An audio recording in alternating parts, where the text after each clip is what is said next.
Oi, hoje é dia de Book Haul, na verdade a segunda parte dos livros que estão chegando para o canal aqui em novembro de 2021. Bom pessoal, para vocês que estavam procurando exatamente esse tipo de vídeo, ou seja, um desempacotamento de compras mais recentes em canais booktubers, saiba que é exatamente o que você encontra por aqui no Mantado de Livros, em todas as segundas-feiras, às 9 da noite. Portanto, pode assinar o canal e clicar ali no sininho para ser notificado que sim, veremos outro vídeo em todas as segundas-feiras. Exatamente disso, um desempacotamento básico de compras mais recentes que, claro, vão entrar para serem lidos em próximas listas de leitura as respectivas obras contidas nas caixas. Bom, e para manter esse ritmo de toda segunda-feira fazer um unboxing, eu tive que fazer algumas compras, mas eu sempre fui daquele cara resistente que compra, mas não abre logo em seguida. Eu tenho um bom estoque aqui na minha estante. Esta caixa aqui é bem antiga, de 2018. Olha a maluquice que eu faço, né? Sim, eu fico procurando as ofertas que tem lá na Amazon, né? Que, aliás, é minha parceira de compra e venda. Esta caixa aqui é bem pesada e ela é de 12 de julho de 2018. Tá muito tempo parado aqui os livros aqui e realmente, claro, eu já esqueci porque eu fiz a compra desses livros aqui. Não faço a mínima ideia porque eu comprei essas respectivas obras. Tinha algum motivo, claro, no dia. Bom, naquela época, em 2018, eu também tinha que fechar um pacote acima de R$ 100 para poder ganhar a promoção do frete grátis, né? Hoje em dia não preciso mais isso porque eu tenho o Amazon Prime e qualquer livro pode ser baratinho, não importa o tamanho, o peso, eu recebo ele de graça, não pago pelo frete, é o que eu quero dizer, né? Mas enfim, vamos abrir aqui e bom, dentro da caixa, eu sei que tem um produto muito interessante para mim nos últimos dias e daqui a pouco eu explico para vocês. Quase que eu meti o estilete na capa de um dos livros aqui, mas ainda bem que não. Bom, essa caixa aqui tem bastante coisa. Olha só, bom, não dá nem para ver direito, né? Mas está aqui bem embalado, cheio de papel. Vamos tirar alguns aqui e eu já vou colocar do lado, sem mostrar para vocês, para a gente poder dar para lá papel. Mais outro livrinho aqui, mais dois, aliás, super fininhos. Tem vários livros finos aqui e um mais gigantesco, mais pesadão, mais tijolo, que é exatamente este daqui, ó. Já mostro para vocês. Deixa eu me livrar da caixa aqui sem fazer muito barulho. Então temos esse tijolinho aqui, mais um livro um pouquinho mais espesso, outro mais ou menos e depois 3 fininhos. É, 3? Isso. Então são 6 livros aqui dentro dessa caixa. Foi uma boa compra que eu fiz lá em 2018. Bom, o prato principal é este daqui. Eu vou falar mais ao final do vídeo. Antes, vamos a esses pequenos livros por aqui. E temos várias coisas interessantes. Deixa eu ir primeiro para 2 livros que realmente eu não sei qual foi o motivo de eu ter pego eles. Provavelmente foi naquele esquema, né? De preencher o frete. Completar os R$ 100, né? Então essas são as 2 publicações aqui, que basicamente são ensaios. Vocês gostam de ensaios também, ou preferem apenas literatura ficcional? Sim, ler ensaios também é muito interessante. Agora vamos ver se o que tem na quarta capa ajuda a entender por que eu fiz a compra. Bom, começando por o mais fininho e mais leve de todos, que é exatamente Os Vínculos, de Giordano Bruno. Pois é, temos aqui, como eu disse, um ensaio. Vamos ver se esclarece aqui na quarta capa que é exatamente isso. Para Platão, o vínculo é a beleza ou o acordo das formas, segundo o gênero. Para Sócrates, a excelente elegância do espírito. Para Timeu, uma tirania da alma. Para Plutino, um privilégio da natureza. Para Teofrasto, um engano silencioso. Para Salomão, fogo escondido, águas furtivas. Para Teócrito, marfim perdido. Para Carneade, um reino angustiado. Para mim, tristeza alegre, alegria triste. E pelas razões que aduzimos no prefácio a essa parte, as outras descrições dos sentimentos e as outras espécies de vínculos apresentam analogias com o presente sentimento e com o recente vínculo. Assim, o vínculo é aquilo para o qual as coisas querem estar onde estão e não perdem aquilo que têm, enquanto também querem estar em toda parte e ter aquilo que não têm. Ufa, caramba, isso aqui é um texto filosófico, obviamente. Tem como duvidar disso. Bom, com certeza fique interessado pela temática. Aqui, especificamente na quarta capa, não está muito bem descrito. Eu acho que lá no site da Amazon, na sinopse na página, tem uma coisinha que está um pouquinho mais elaborada. E que fez realmente eu me interessar por comprar este livro. Bom, um outro aqui rapidinho, que é Uma voz vinda de outro lugar, de Maurice Blanchot. Pois é, outro texto também de análise. Aqui não chega a ser filosofia, mas temos aqui, ó. A linguagem que fala a origem é essencialmente profética. Isso não significa que ela dita os acontecimentos futuros. Isso quer dizer que ela já não se apoia sobre o que quer que seja, nem sobre uma verdade em curso, nem sobre a única linguagem já dita ou verificada. Bom, isso aqui já está enrolado também esse texto. Mas de qualquer forma, se eu não me engano, isso aqui é um estudo sobre a linguagem falada. Algo mais ou menos assim. É o que me falha, mais ou menos, né? O que vem pela memória, né? A memória falha. Bom, enfim, talvez não seja muito interessante esses dois livros para vocês. Mas eu acho que esse outro aqui também é bastante interessante. Que tem a ver também com esse outro que eu acabei de mostrar. Bom, aqui já temos um autor mais conhecido de literatura ficcional. Eu me refiro a Tom Wolfe, aqui com a sua obra O Reino da Fala. Tom Wolfe é conhecido por um grande livro chamado A Fogueira das Vaidades. Aliás, está bem destacado aqui na capa do livro. Aqui, na sinopse, a gente tem o seguinte: a linguagem, em todas as suas formas, fez o homem avançar bem além dos limites da seleção natural, permitindo que ele pensasse em termos abstratos e planejasse o futuro. Nenhum animal era capaz disso. Medisse coisas e registrasse as medidas para uso posterior, compreendesse o espaço e o tempo, Deus, a liberdade e a imortalidade, e pegasse itens na natureza para criar artefatos, fosse o machado ou a álgebra. Nenhum animal conseguiria sequer começar a fazer qualquer coisa assim. A doutrina de Darwin sobre seleção natural não conseguia lidar com os artefatos, que por definição são antinaturais, nem com a mãe de todos os artefatos, que era a palavra, o inexplicável poder da palavra. A fala, a linguagem, estava deixando Darwin maluco. Pois é, na verdade esse estudo aqui do Wolff é exatamente sobre como a linguagem também surgiu, que é uma coisa meio que inexplicável, né? Também é outra coisa do nosso aparelho fonador, né?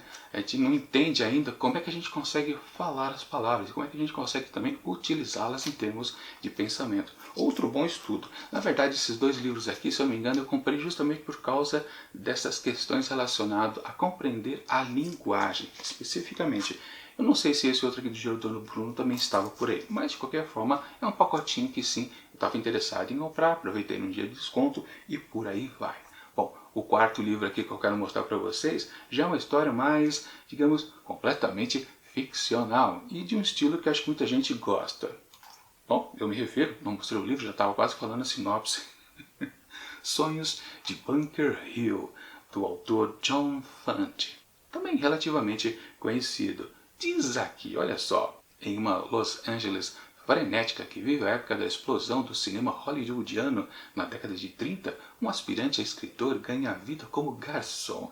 Nem isso, como auxiliar de garçom. Com 21 anos, dinheiro nenhum no bolso e uma ingenuidade típica do interior americano, Arturo Bandini tenta embrenhar-se entre os roteiristas, atores, produtores e agentes do mundo cinematográfico em busca de um lugar ao sol, por pequeno que fosse. O acaso o golpeia. Ora coloca-o frente a frente a personagens absurdos, ora macula vertiginosamente os sonhos do anti-herói.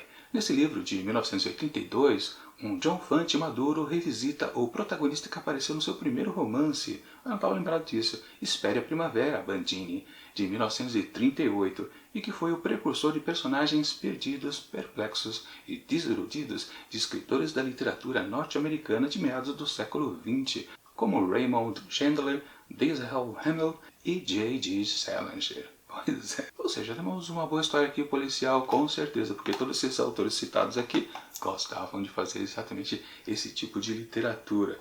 Um livro bem fininho, com certeza bom de ser lido. Eu tenho vários livros aqui exatamente do Raymond Chandler. E também desse Dashiell Hammett, tem um outro publicação dele, mas com certeza eu aproveitei outro precinho barato naquele dia. Bom, vamos agora para os dois últimos títulos aqui, são um pouquinho maiores e de autores mais conhecidos. Bom, e antes de mostrar para vocês já o penúltimo livro aqui desse desempacotamento, deixa eu fazer aquele rápido jabazinho que não demora e você não precisa pular o vídeo. Bom, para todos os títulos mostrados por aqui, eu vou deixar na descrição do vídeo links da Amazon, para você poder adquiri-los caso você esteja interessado por alguma dessas obras. E naquele esquema, é uma ajuda ao canal. No ato da compra, se você se valer desses links, a Amazon fica sabendo que foi o Mantado de Livros que fez a indicação e nós ganhamos aquela comissãozinha de vendedor. E desde já agradeço quem puder ajudar o canal. Bom, voltando depois do jabá rápido, vamos então ao título um pouquinho mais grandinho por aqui, antes do tijolinho que daqui a pouco eu mostro ao final do vídeo. Bom, o autor aqui é bastante conhecido, mas você pode ficar até equivocado com essa obra aqui dele. Pouco conhecido do grande público, acredito. Bom, eu me refiro a Michael Crichton, com Dentes de Dragão. Peraí, mas parece dinossauro essa capa, não parece? Pois é, né? Não, não é? Ou é também, né? Basicamente, bom, para quem não sabe, né? Esse autor, Michael Crichton, o Crichton, não sei como pronuncia o nome dele. O importante é que ele criou simplesmente o Parque dos Dinossauros. Pois é, foi o autor original e também da sequência. Ele escreveu um segundo livro que foi adaptado para o cinema como O Mundo Perdido, né? Que foi a segunda parte, também dirigida pelo Steven Spielberg. A segunda parte também foi, né? Acho que foi. Enfim, que vai. Ele fez um belo de um sucesso com aquela obra. Ele também é autor de um grande seriado de TV que muita gente até não sabe, que é o Plantão Médico, no original ER. Pois é, uma boa obra também.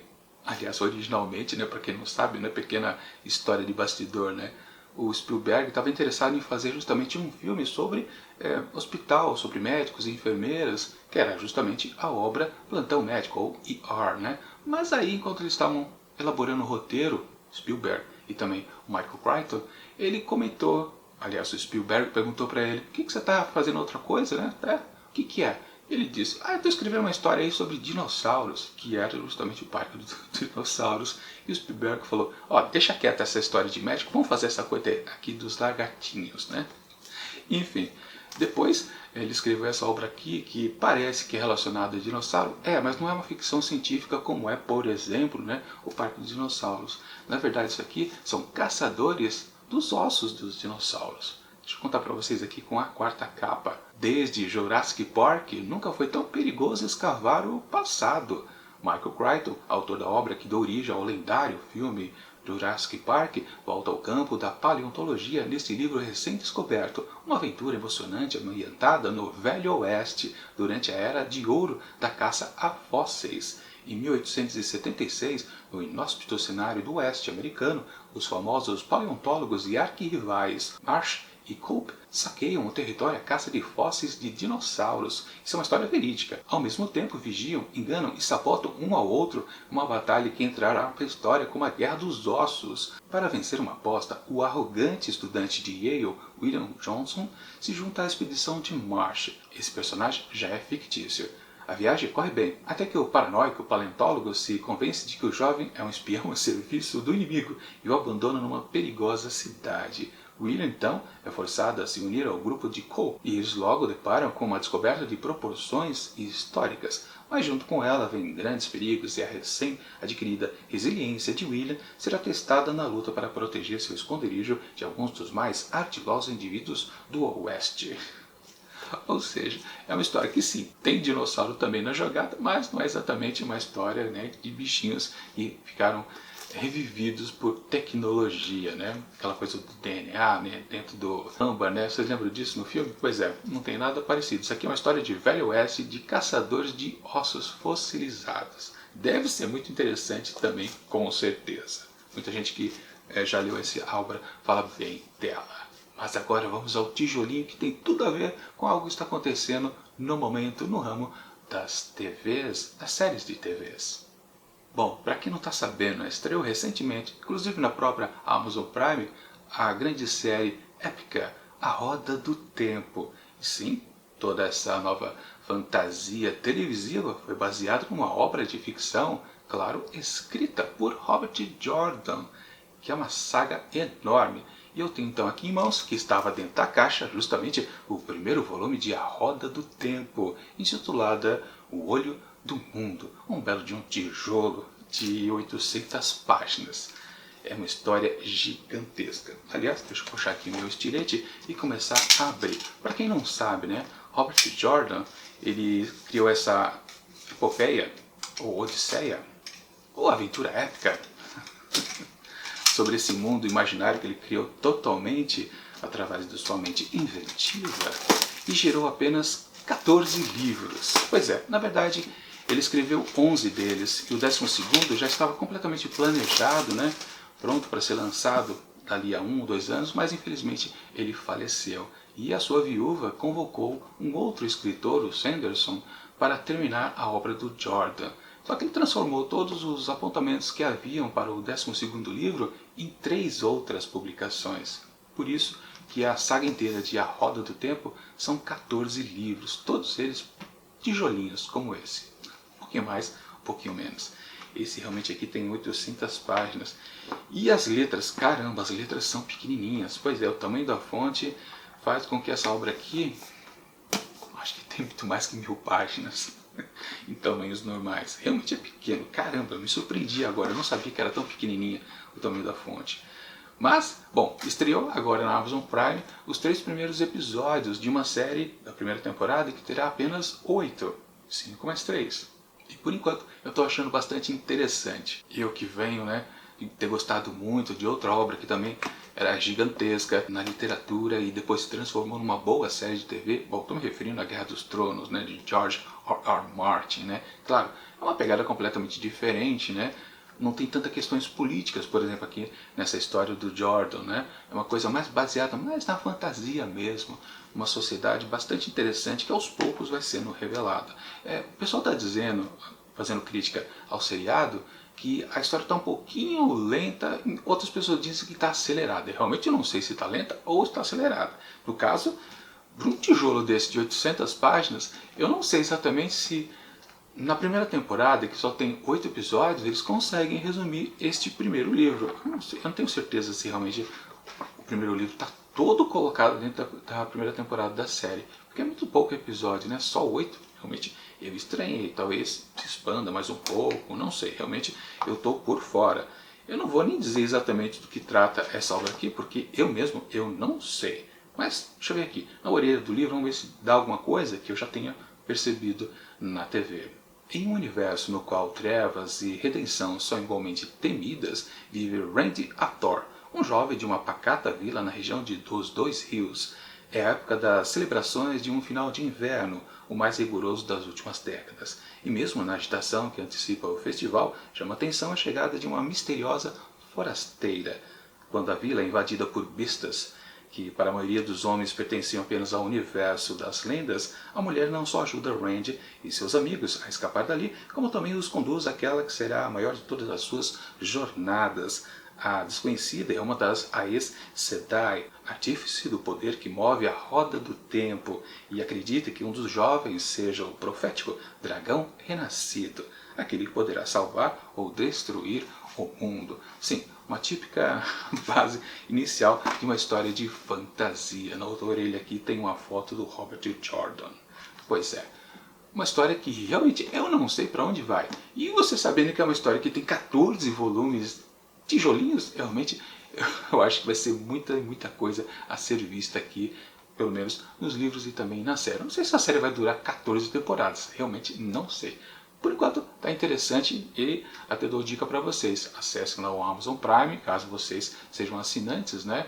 Que aliás, se você é assinante da Amazon Prime, por exemplo, se você faz um tipo de compra como esse aqui, você não precisa, como antigamente, né, juntar um monte para ganhar o frete grátis. Na verdade, apenas um título, um produto, já dá o frete grátis. Enfim, vou começar então a ler, depois de 2 anos com essa caixa ali guardada na estante, finalmente o primeiro volume. Agora, comparando com a série, que realmente eu estou gostando bastante, realmente vai ser muito interessante essa leitura aqui. Claro, eu vou deixar um pouquinho para 2022, porque agora não dá mais, né?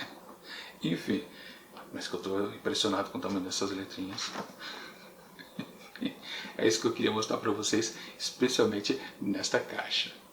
Bom, e aqui está o apanhado geral de tudo que veio aqui nesta segunda parte do Book Haul de novembro de 2021. E fazia tempo que eu não abri uma caixa com muitos títulos dentro. Realmente bastante diversificado nesse equilíbrio, né, entre literatura ficcional e literatura ensaística.